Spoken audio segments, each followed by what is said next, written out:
কিছুক্ষণ আগে নির্বাচন কমিশন ঘোষণা করেছে আমাদের ত্রিপুরা রাজ্যের দুটো লোকসভা কেন্দ্র, একটা হচ্ছে পশ্চিম আসন যেখানে আমাদের ভারতীয় জনতা পার্টির প্রার্থী শ্রদ্ধেয় বিপ্লব কুমার দেবজি লড়াই করছেন, আর পূর্ব ত্রিপুরা আসনে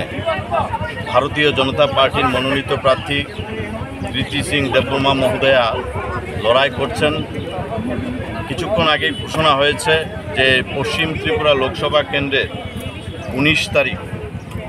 19 এপ্রিল নির্বাচনের দিনক্ষণ ঘোষণা হয়েছে, গণদেবতারা ভোট দেবেন এবং 26 এপ্রিল পূর্ব আসনে সেই অঞ্চলের গণদেবতারা ভোট দেবেন। আজকের এই নির্বাচন কমিশন দ্বারা আজকের এই যে আগামী লোকসভা কেন্দ্রের মোদিজির হাতকে শক্তিশালী করার জন্য দেশের যশস্বী প্রধানমন্ত্রী নরেন্দ্র মোদিজি দেশকে যেভাবে এগিয়ে নিয়ে চলছেন এবং মোদিজির যে স্বপ্ন যে 2047 ভারত আবার জগৎ সভায় শ্রেষ্ঠ আসন লবে,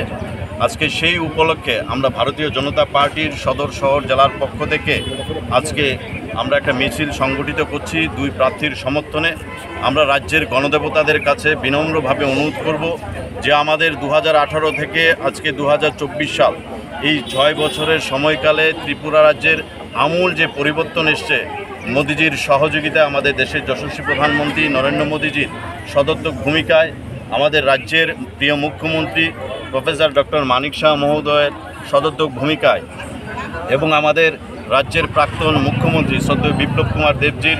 যথেষ্ট ভূমিকায় ত্রিপুরা রাজ্য আজকে যেই দিশায় চলে গেছে এবং ত্রিপুরা রাজ্যের সার্বিক উন্নয়নের জন্য ভারতবর্ষকে জগৎ সভায় শ্রেষ্ঠ আসন লাভ করার জন্য আমি গণদেবতাদের কাছে বিনম্রভাবে অনুরোধ করব, যারা ইন্ডি জোটের নামে ভারতবর্ষের যে সার্বভৌমত্বকে নষ্ট করার চেষ্টা করছে, ভারতবর্ষের যে উন্নয়নের চাকাকে স্তব্ধ করার জন্য যারা জোটবদ্ধ হয়েছে, সেই জোটের যারা প্রার্থী হয়েছে আজকে ত্রিপুরা রাজ্যে যারাই লড়াই করবে আমাদের এই দুই প্রার্থীর এগেনস্টে, আমি গণদেবতাদের কাছে বিনম্রভাবে অনুরোধ করব তাদের জামানত জব্দ করে দিয়ে আমাদের এই দুটো লোকসভা কেন্দ্রে মোদিজির হাতকে শক্তিশালী করার জন্য আমরা দুটো পদ্মফুল আমরা ত্রিপুরা রাজ্যের থেকে উপহার দেব।